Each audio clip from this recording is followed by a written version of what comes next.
Primetime news this evening. Promising signs. Minister of Education says PEP results improving. Still no leads. Police provide update on Daniel Rose killing. And later major police shake-up in St. Elizabeth as escapees remain on the run.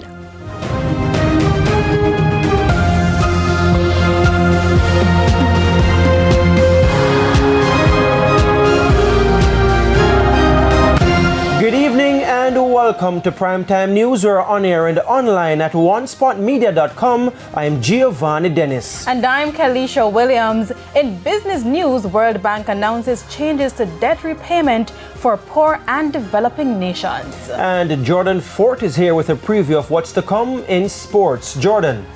Well, Gio, the Reggae Girls head coach Lauren Donaldson has named the World Cup squad a mixture of youth and experience, but there are some issues still to iron out between the federation and the girls.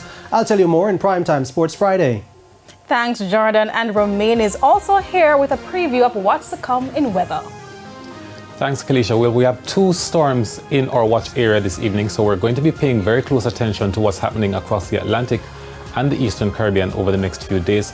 And we also have expected clouds across the area this weekend with a few showers, especially across sections of the east. More in the weather report and forecast. Thanks, Romain. There's also sports commentary, E-Prime and E-Prime, but before the break, the feedback question. This evening we're asking, are you satisfied with your child's performance in the PEP exams? Give reasons for your answer. Share comments online, facebook.com/television Jamaica, and tweet us at TVJ News Center. Please stay with us. Primetime News returns right after this break.